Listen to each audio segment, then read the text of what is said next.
I even brought up my stuff and I was like, God, I must be missing something.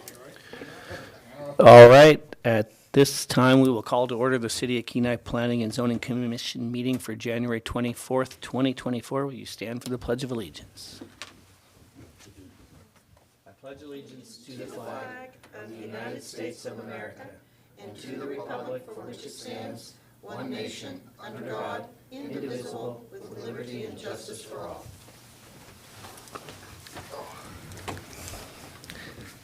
We have a little southern drawback on our item A2 roll call, please. Chair Twait, Here. Commissioner Petty, Here. Commissioner Fikes, Here. Commissioner Barboza is absent, Commissioner Woodard, Here. Vice Chair Halsted, Present. Commissioner Halsted, Here. or Commissioner Costin, sorry. She wants one answer out of you. Still here? Still here. Commissioner Costin is here. All right, you have a quorum. All right, thank you. Item A3, election of chair and vice chair. Anyone would like to take a shot at the chair? Please feel free to throw your name out there. Do we If- duke it out if there's a, What's that? do we duke it out? There will be no duke in it. It'll just be handing. So, anyone that would, if someone is, I'll do it if no one else wants to, but I would be very happy if someone wants to do it as well. I would love to nominate Commissioner Halsted. And I guess we need a second for that, huh? Or do we not? We don't need one. We don't need one. For chair. For chair, yep. So we need any other, I'm used to being Commissioner Petty. recognized. Commissioner me. Petty. My light is You on. have proper decorum. We like that. I would like to nominate Jeff Twait for chair. Ooh, this is gonna, can we get it way out front? Fight it out. I fight dirty, though. Oh, so there was a motion on the floor to. Oh, Got a second. To nominate Joe Halsted. yep. Okay. So, Is there an objection? Or? yeah, I don't know. So how do we, I guess, do we need a second for that, or do we just, We don't need a second. okay, Nomination. all right. Then what's, You can do a vote. I'm very happy to hand that sucker over to him. I'll do it if you don't want to do it. Nope, I'm absolutely good to give it up. Absolutely. Go. And I will withdraw my nomination. Very good. So, Who's the vice chair? we'll have to figure that out. I'm gonna move on. Nice to see you. Don't we need to do a vice chair first? We can do the vice chair after him, or do I do that? Oh, let's let him get after it. Am I now? Yeah, get over here. Yeah, it's right now. Oh, yeah, I'll leave him in a lurch. My candy bowl though, can I take it with me? Well, he's way too excited. I'll come get my about jacket that. later. My hands are full. No, it's all good. Look at that. All right. All right, so is there a motion to appoint a vice chair? I'll nominate Commissioner Koskin. Okay. Is there any objection? Is there any objections?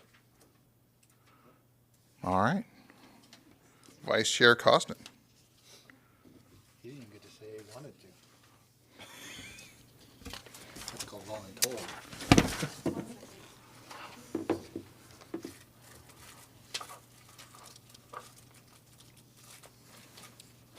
So, this is the first time.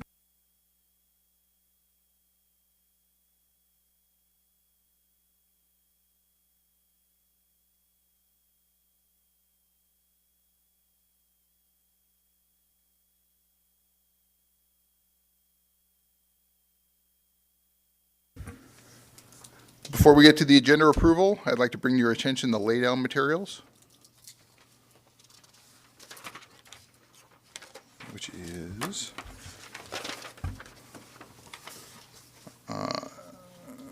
informational items for planning and zoning memberships, response to the commission, committee and council on aging. Is there a motion to approve the agenda with the lay-down materials? I'd like to make a motion to approve the agenda with the laydowns. Is there a second? A second. Would the clerk please read the consent agenda items into the record? You have approval of minutes, regular meeting of December 27th, 2023, and that is your consent agenda.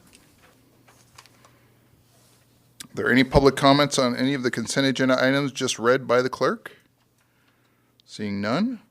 Are there any objections or approving the agenda and the consent agenda? Hearing no objections, the agenda and consent agenda are approved. Which leads us to item B, approval of minutes. Wait, we did that, right?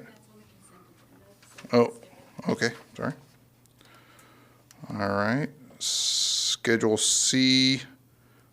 Item C, scheduled public comment, seeing none. Item D, unscheduled public comment. Is there anyone from the public wishing to speak to anything that is not on the agenda? Seeing none. Section E, consideration of plats. We have before us Resolution PZ 2024-01, recommending approval for preliminary plat, 5D subdivision for a replat of Government Lot 170 in the General Commercial Zoning District. Is there a motion to approve Resolution PZ 2024-01? Mr. Twait? I would move to approve Resolution PZ 2024-01. Second? Second. All right, can we have, Director Mitchell, can we have the staff report, please? All right, thank you, Chair Halstead. So before you is a resolution of a preliminary plat to replat Government Lot 170 for a property with the address of 103 Birch Street. As you can see in the slide presentation of the aerial map, it's located in the northwest corner of First Avenue and Birch Street. What is being proposed is to replat a 1.25 acre into a 5-lot. That is the original request by the applicant. Current use is vacant right now, and as some of you may know, it's been cleared already. The zoning district as it stands as of today is general commercial, but an ordinance was approved by council about a month ago, and with your recommendation as well, to change the zoning from CG to RS, suburban residential, which would have an effective date of February 2nd, 2024. So the applicant is just going ahead and going through the platting process. Surrounding uses to the north, single-family dwelling. To the east, more single-family dwellings. To the west is really a residential accessory lot. If you recall from the rezone, the furthest left lot of the three is where the main residence is, and the rest are just vacant lots or accessory residential lots. And to the east is single-family dwellings. What I wanted to point out here is part of the replat with the supplement of the rezone is the applicant is intending for the development of small, affordable, single-family dwelling in each lot, and that's why they've asked for 5 originally. And if you read through the staff report, after staff reviewed all of our standards, it doesn't meet some of our standards when it comes to minimum width, and with the caveat of being a residential lot of less than 10,000 square feet, the depth cannot exceed twice the size of the width. In this case, the width is approximately 131, and the width is very close to 60, which is the minimum. So if the applicant is seeking to move forward with this 5-lot subdivision, they would need to also request for an exception, which staff has informed them of such, and they've provided that request in writing that's included in your packet. I do want to bring forth that I talked to the applicant yesterday on the phone, and he has informed me that he's already talked to the property owner, and they are okay moving forward with the 4-lot subdivision. So this makes your decision a little bit easier.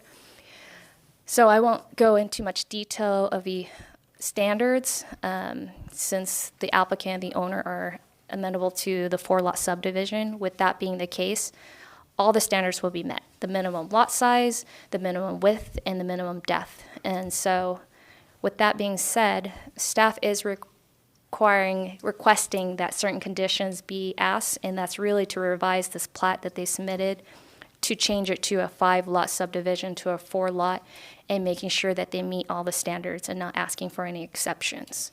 With that being said, staff finds that the exception request that they asked does not meet the requirements to grant the exceptions, and that, secondly, a revised preliminary plat to a 4-lot subdivision would meet all the KMC applicable standards for a preliminary plat. And then third finding is that when it comes to design standards, which in this case is talking about minimum street widths, utility access easements, desirable building sites, these are all existing, as you can, based on the previous plats surrounding development. So therefore, staff is not requiring that code is not requiring an installation agreement be required. And when they develop it, on-site water and sewer systems will be subject to the regulatory requirements of the Public Works Department. I do want to point out that in the staff report, I did make a wrong reference that their access is off of Princess Street. I got confused with the next plat, but in the resolution, it is correct, so no amendment is necessary from your commission. And the fourth finding is minimum improvements required, as noted, and installation is not required because of the improvements already established. Fifth finding, minimum lot area. They meet the lot area when it comes to the RS zone. And as noted with the rezone, staff is evaluating the standards according to the RS, not the CG zone, because it is the intent of the applicant to develop residential development. And the sixth finding is with our general requirements, minimum width, access utility easements, with the revisions to the 4-lot subdivision, it will meet all these standards, and the development will be reviewed when they go through the building permit review process. So this finalizes what staff's recommendation in summary is that a revised preliminary plat reducing the number of lots from 5 to 4 lots will meet the general standards of our subdivision regulations and development requirement table. So staff is recommending that your body adopt Resolution PZ 2024-01, recommending approval of this preliminary plat to replat Government Lot 170 into a 4-lot for residential development, and that will be forwarded to the borough for recommendation. And that concludes staff's presentation, and happy to answer any questions your commission may have.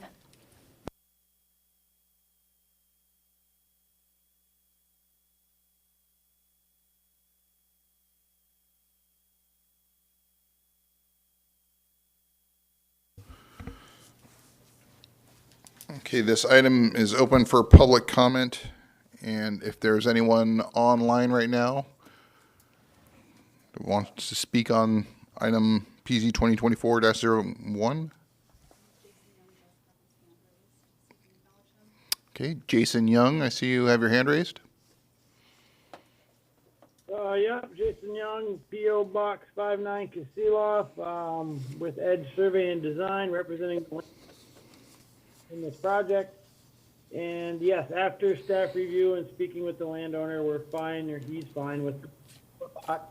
They will be 74 feet on their space, and I will provide give it to the borough also. Just here to answer any questions if there are. I can kind of summarize what he was saying, that that they're agreeing to the 4-lot subdivision, and that with the revised plat, the approximate width would be approximately 73 feet, and that he will revise the plat after the decision is made.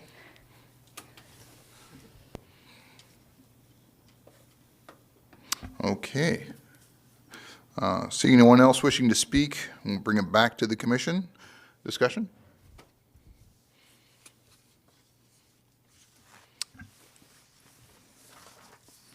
Commissioner Petty.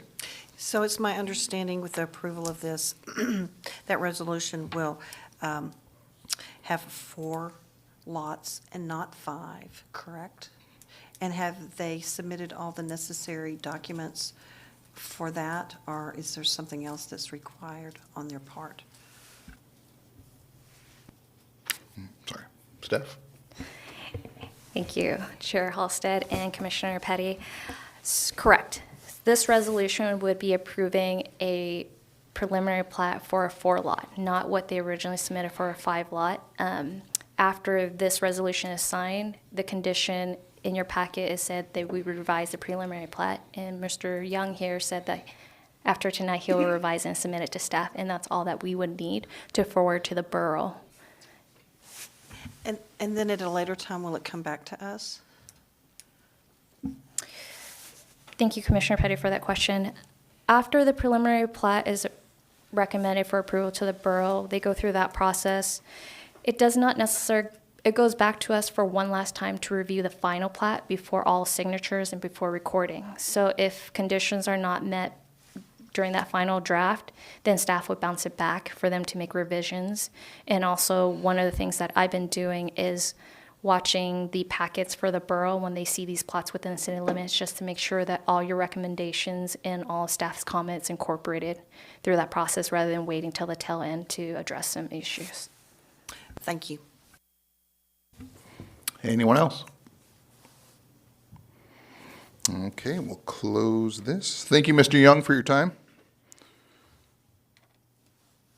Seeing nothing else, do we call a vote? Commissioner Thwaite, Yes. Chair Holstead, Yes. Commissioner Petty, Yes. Commissioner Barboza, Yes. Commissioner Woodard, Yes. Vice Chair Costin, Yes. Commissioner Fikes. Yes. Motion passes.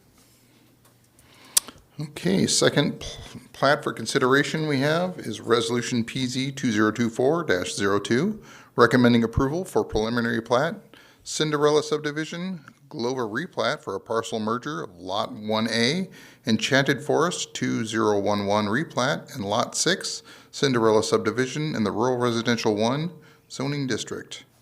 We have a motion.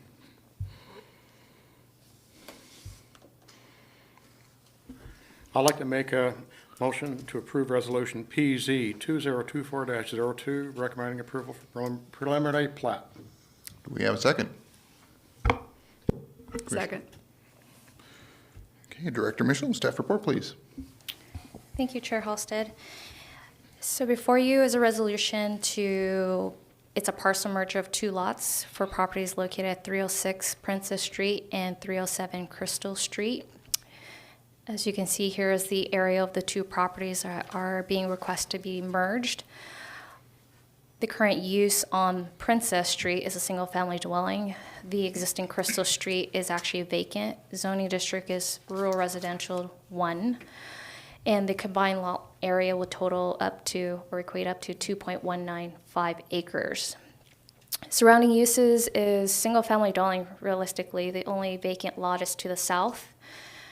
What was noted in the staff report for this is that the Public Works Director had a comment about our standard when it comes to dead-end street, that it should terminate into an open circular space, in other words, a cul-de-sac.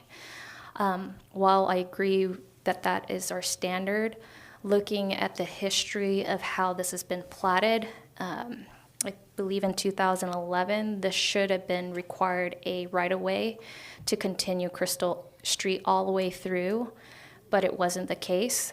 Therefore, in my practice, I don't like to take a second bite of the apple, as well as looking at realistically, if we require a dedication of a half cul-de-sac, I have to look at, can the other half cul-de-sac be required? And realistically, you can see from the aerial, we allowed a huge, an oversized accessory structure to be constructed on the adjacent lot. Therefore, it's practically, on paper, it would be great, but realistically, we would never see the other half of the cul-de-sac be dedicated and be developed. So staff is not requiring an exception because of past practice. So your commission could ask for that dedication, but staff is recommending that we leave it as is, allow for this parcel merger, and they are carrying over the utility easement, and the lot itself still meets the width, the depth, the minimum lot size of this zoning district and development require. And the intent of what I've met these owners is that they would just like to build an additional housing. And part of the reason why with the merger would allow them to have utility access of Princess Street since Crystal is undeveloped.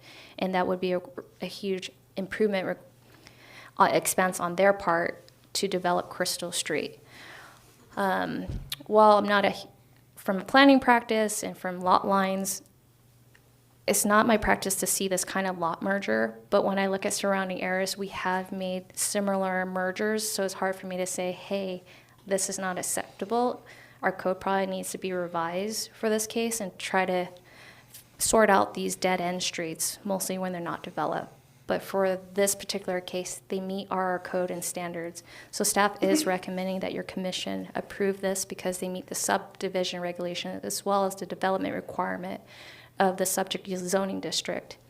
I mean, that summarizes staff's finding. It's a straightforward parcel merger of these two lots. Existing access is off Princess, and should Crystal Street ever be improved, they would have additional access, and utilities are available off of Princess Street. Therefore, staff is recommending that your body approve this preliminary plat, Cinderella subdivision, Glover replat for this parcel merger, and to forward that recommendation to the borough. So that concludes staff's presentation. Thank you, Director Mitchell. At this point, we'll open it up for public comment. Do we have anyone online? Seeing none, we'll close that, bring it back for us. Is there any questions, comments from the commission? Ms. Mitchell, or So for staff, on a parcel like this, since we've done this in the past, I'm just curious, where does the city stand or possibly the borough when a resident decides to develop the land like that and expand it into a larger lot with the intent to put in another structure? Where does that address fall, since they have access potentially off of Crystal or Princess? Do they have a requirement with emergency services or anybody to dedicate that additional structure to have a Princess address, or would they have a Crystal address? Delivery people would really like to know. Director Mitchell? Thank you, Chair Halstead and Commissioner Fikes for that question. That is a very good question, and one that I've been working on when it comes to addressing for the city. We haven't actually provided addresses for every building. Surprise. I have started to do that for every development that I see. So you'll see a good example, 8847 Kenai Spur. I have individual buildings assigned to each one of them. And I do meet with the fire marshal every 2 weeks. And I have shared with staff that if we see these opportunities to add addresses to these dwelling units, it's important. So in this case, if they merge it and they build another structure, I will assign a different address, probably off of Princess, but drop the pin where the building would be. But I'm always in correspondence with EMS to make sure that they have what they need when it comes to addressing. So, as a follow-up, when the staff makes that decision, is that also then going to be revised and forwarded onto the borough to be a part of the plat, or is that just like a note? So the way we do addressing with the borough, they have created a very nice GIS addressing app that each individual agency have their PIN, and we submit our address, and we drop the PIN and say what's their, yes. So after every plat, the process is for staff to keep it in place. Once it's recorded, we will then assign the address, or reassign the address when they get their building permit. Great, thank you. Anyone else wishing to speak on this? Mr. Tweet? Just so I'm clear, because I either missed it or, so Crystal Street right now shows a 30-foot dedicated right-of-way. Is there another half? Did I miss that? Is that larger parcel, should there be another 30-foot of dedicated right-of-way there? Is that a potential 60-foot Crystal Street right-of-way? Director Mitchell? Thank you, Chair Halstead and Commissioner Twait. Correct. So if you look at those 6 lots off of Crystal to the west of Crystal, in that subdivision, it dedicated the left half of Crystal Street. And when the parcel to the right or east of Crystal Street gets replat, then the other half, the 33 or 30-foot right-of-way would be dedicated. All right, thank you.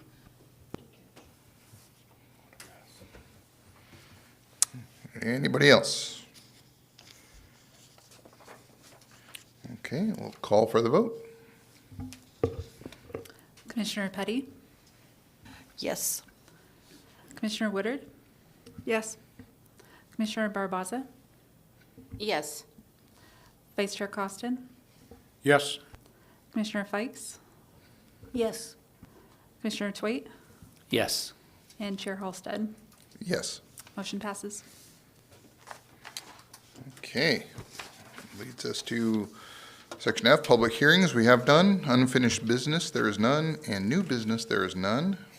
We're on reports, City Council, Councilmember Douthat.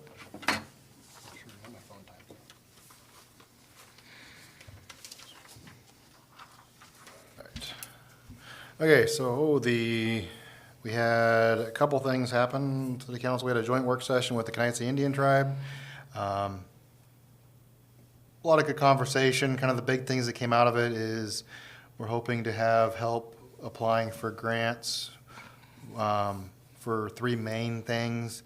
A couple culverts with salmon-bearing streams within the city. We're hoping to have the tribe help apply for some grants to help get those fixed and repaired within the city. There's a playground in Old Town that we've got initial plans for. We're hoping to try to help out, get some funds to help out with the expansion of that, because it's a fairly large, roughly $1.7 million project for a park. So I think until we get some funds from other sources, I don't know if that's how much that's gonna get developed, but we'll find out at our next meeting and how much funds are dedicated to that. And then there's the hopes and ambitions to try again for another grant for a ladder truck for the Kenai Fire Department with help from a grant funding through Canarsies that wasn't successful this last year, but they're gonna hopefully retry for it, and we'll just kind of keep playing, rolling the dice on that and seeing what happens. Apparently it's a very competitive market to get grants for fire and EMS apparatuses. As we can imagine, there's probably a lot of need for it in small communities around the nation. So we'll hopefully work with that. So that's kind of the big bullet points that came out of that meeting and that joint work session. It was good to have that, and I think get everybody on the same page, and we had a lot of good conversation. And then at our last meeting, kind of the big things that came out, we're working on adopting goals, working on the fiscal budget for next year, starting to hash out that and see what's going to come of that. And then we did pass a resolution requesting a meaningful increase for BSA from the state to see if we can get some more funding for our local schools and statewide. And then there was an ordinance, or discussion about the public meetings and remote access for Zoom. And basically, they're going to do a couple policy modifications, but essentially it's going to stay. We're not getting rid of Zoom. There's going to be some updates to the policies, but we'll still be able to utilize Zoom, which I think is an important thing. And then there was there's work on as you guys know, the waterfront. That's coming along with rezoning on the waterfront and working through that process, which is exciting to see that come into fruition after doing the work sessions and all the studies and stuff they did. I'm glad to see that's moving along. And the road study was another one that came up. We approved some funding to update our roadway improvement standards within the city. I think that'll help with development in the future of different subdivisions. That sounds like it was much needed. So next big thing coming up on the budget, or will be budget in our next meeting, and continuing on for the next few months, getting the budget hashed out and figure out what priorities are. So that's a wrap up in a nutshell on that one. Any questions? All right, thank you, Mr. Douthat. Kenai Peninsula Borough Planning, Commissioner Fikes? Yes. We had a meeting on Monday, the 22nd. You're not hot. There we go. Our last meeting was on Monday, January 22nd. The one before that was a Zoom, but unfortunately I did not grab the notes to that. The Zoom one is challenging when you have plats in one little device, so, yeah. But the 22nd one, we met in chambers, and let's see, we had a right-of-way vacation in the Sterling area. There was a request to vacate the easement, approximately 30 by 660 portions off of Glacier Avenue, and that one was approved. And then we had another right-of-way vacation, and this one was in Kenai, and this one was for the Peninsula Oilers Baseball Club, and that one was ultimately approved.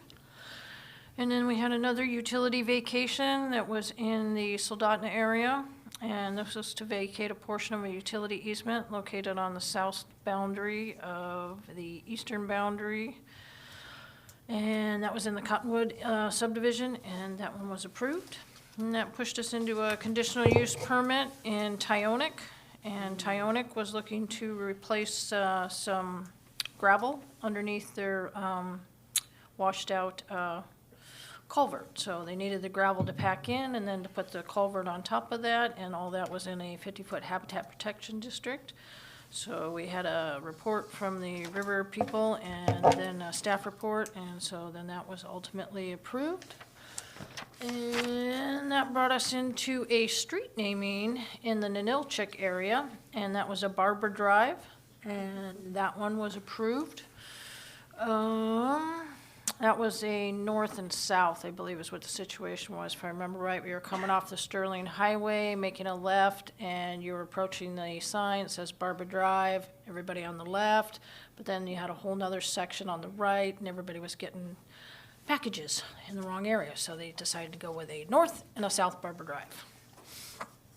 And then that brought us into an ordinance authorizing a negotiated lease for the Trailer Brothers, Inc., for the construction, and it's taking place in the Cooper Landing area for the highway folks. They're gonna get some craft work housing sites, and so the borough went ahead and approved that to, they didn't really specify what it was, they just specified a site. So apparently the crew will have somewhere up in a designated area that's not gonna impact any recreational or trail areas or anything, and approved all the T's and I's for all the necessary stuff, but it didn't quite elaborate on what they were. It just more or less said a site. It didn't say what the device was, so. And then that took us into the plat committee, and there was 3 plats. 2 of them were passed with a consent, 1 was heard, and then it was passed. And then that rolled us into the director's comments, and Director Ruffner is still floating down the river on his 6-week trip. And so his stand-in was discussing some of what we had referred to, and that was the grant that's before the borough that's going to trickle down to the cities to take care of safe streets and safe roads and how they want to take that funding forward. And so they talked a little bit about the study and the ways to improve those roads, and then they had a new logo. So the borough has a new logo. And that was kind of all we had. Any questions? Commissioner Petty. Did they happen to say how much the grant that the borough's going to get for the safe roads and streets that they're going to allocate to different cities? No, they did not peg a number, and they didn't break it down either to say like a slice of the pie to Soldotna, a slice to Kenai, because, yeah, that was my question too. I didn't get an answer, and so I don't know if that was just because Ruffner had a stand-in or not, but at the time, it sounded like it was still in the works. Things weren't kind of finalized, so there was just a touch of discussion, and it sounded like we would get more follow-up at the next session. Director Mitchell. I can speak on that because I've been involved as a participant in the one running it for on behalf of the city of Kenai. Actually, in city council's packet next week will be the ordinance as a public hearing for the appropriation of the city's portion and share for the safe streets and roads for all. City's portion is $21,000, which can be in-kind services. With my limited time, the most that I can see myself dedicating to it is 80 hours, so that results back to the city providing monetary about approximately $11,000 towards our portion or our share towards this. A little bit about the grant. This is for an action plan development. So this would be the consultant coming in and, hearing from every city and the borough as well, areas that we want to see, what we want to focus that's in line with this grant. We come in with an action plan. Therefore, once it's adopted, we would be then eligible for implementation. That would be the second phase of it, to qualify for implementation grant. So this is the first step to getting towards that direction.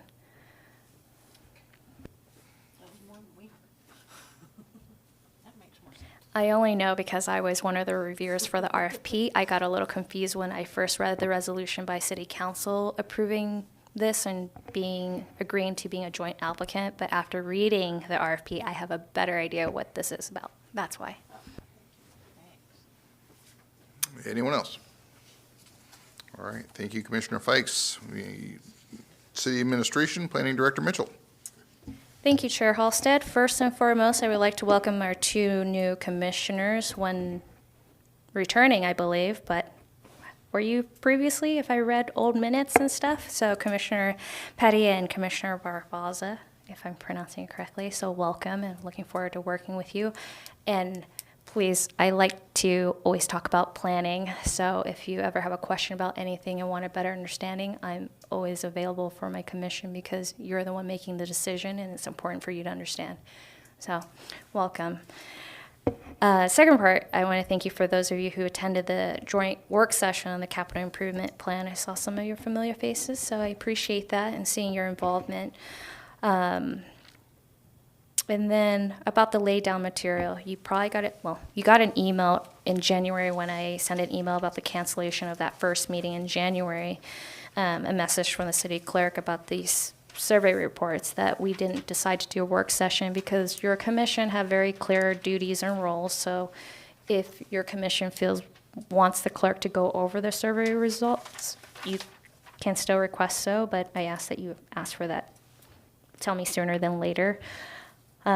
I think it's pretty straightforward when you read through these, and I definitely have a lot of goals for planning and zoning, so I don't think we're shy of a list and direction. Planning technician job, currently out in the market, but it will be closing tomorrow. I have enough candidate that I would feel comfortable closing it and not extending it, so hopefully we can get moving with that. And as a reminder, this is for a full-time planning technician. What I'm really looking for is someone with adequate planning background. It's a very high risk to not have that background for me, because that requires a lot of my time. And while it seems pretty straightforward, there's a lot of complexity to it, just like the plats you saw tonight. I'm not looking at just what they're asking. I'm looking at the history, how it evolves. I'm looking at how development is occurring in our city, and I'm trying to rectify some of these things that code is absent on, and seeing as opportunity to revise code, because I see other challenges here, but I also see a lot of opportunity. So just know that the time that I spend on these is a lot of history, so that we can either make good decisions, try to fix problems, or revise code, because I want a clear path moving forward, that people know what they're doing when they come here. I think that's what the public wants, is consistency. So hopefully we'll find a good candidate. I'm very hopeful. Second thing, sad news to share, but staff has been informed that the building official has resigned. So we'll be probably recruiting here for a new building official shortly. I have signed a code enforcement software. It's a web-based solution. It's something that I have mentioned to your commission and on the record multiple times. What I'm hoping out of it is just, when it comes to code enforcement, successful code enforcement is keeping tasks of sending people reminders when they're in violation. When you say there's a due date, you must comply. Follow through is so important, but that's challenging with the amount of other things that staff is required to do. So historically, from what I've seen, is we'll say you must address this by this date, but we don't have a follow through, whether it's with a site visit, whether it's with another letter. This software will generate templates for us. It will automate deadlines. So it will reference code. It will give you clear direction how to mitigate or address your violations, so that I'm not spending more than an hour on a case when I have to write these letters. It will pretty much just be one database, and it will be a collection of a history, so that if we wanted to pursue litigation or anything, it will just be a press of a button, and all the history correspondence will be there to support our attorney if we wanted to follow through that direction. Implementation is supposed to take a few weeks. It requires my time to generate the different codes of violation and reference all the correct code sections of violations. If we're going to make it streamlined, it's a lot of front-end time upon staff. So I'm still working on the purchasing order to be issued. Once we get there, I'm going to be working with the vendor on a timeline, and then I'll get back to your commissioner what that looks like. My goal is to hopefully get it implemented before summer, because that's usually the peak of when code enforcement occurs. Snow is melted. You can see a lot of the junk, the abandoned vehicles. So that is my goal. As Council Dothett mentioned, working on the rezone. On the first meeting in February, staff will be holding 2 public meetings, really 3, 1 joint work session. And so I'm going to give you the date.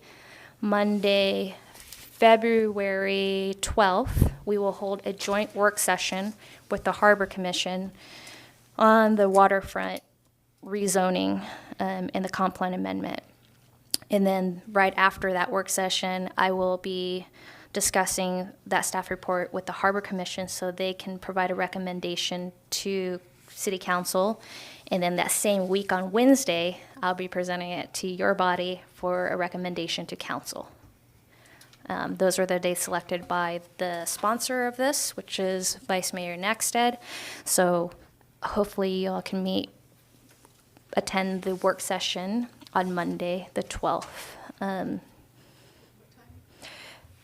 I can't remember what time I will let you know when I find. I don't know when. Actually, Commissioner Costin, when are their meetings? Harbor Commission. 6. So I'm thinking work session at 5. Work session 4:30. 4:30. There you go. I haven't figured out the exact time yet, because more than likely I'll be sending out a flyer to the property owners within that rezone area to let them know of the city's efforts. So I'll be sending those out and finalizing the time as well. So Monday, February 12th at 4:30, and then their regular meeting at 6, and then your commission meeting on the 14th at 7. And since we already talked about the Safe Street and Roads for All, I won't talk too much about that. I'm working on the storefront improvement grant program in terms of the next application period. I'm hoping to launch that out within a month, no longer than that. I'm just revising some flyers, trying to, this time around, do better with advertisement, getting the word out, and then we'll decide on the application period. So those are some things I'm working on. Other than that, if your commission have any questions for staff, I'm happy to answer. Any questions? Seeing none. Thank you, Planning Director Mitchell. Item J, additional public comment. Is there anyone from the public wishing to comment? Seeing none. Item K, next meeting attendance. On top of that February 12th joint work session, their next meeting is scheduled for February 14th. Is anyone planning to be absent for this February 14th meeting? Possibly.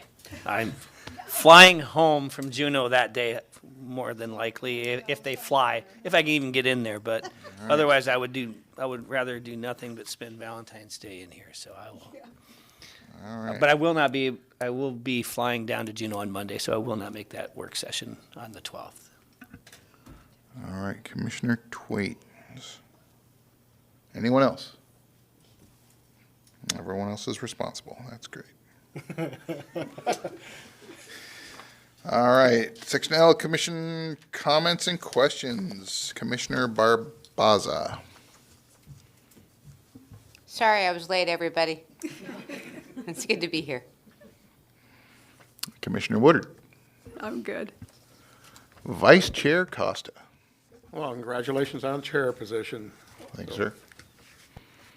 Commissioner Twait. The same, and congratulations to the new chair and vice chair, and also to our new members.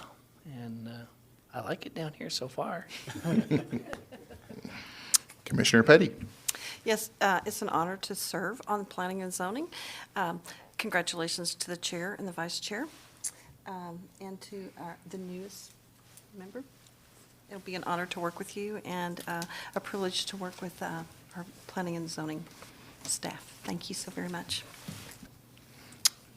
Commissioner Fikes. Much of the same. Congratulations. Welcome to the new people. Thank you for the laydown, for the input, for the survey. Wasn't able to participate, but I did get to see the results, so I like that. It's nice to see that you have a direction going forward. That's more than we've had sometimes in the past, so thank you for keeping us on task and headed down the road. That's all I've got. All right, and then that leaves me. So, I forgot how many years I've been going. Is it 13 years? Ish. But Commissioner Twait's always been the chair on this commission since I've been here, and Ms. Fikes is the only other one that was here when I started. So it's interesting being up on the top. You make it look pretty easy. So I'm still trying to figure out how to read, so this could be interesting for everybody. But yeah, thanks for the vote, everybody, and no pending items. This meeting is adjourned. Thank you, everyone.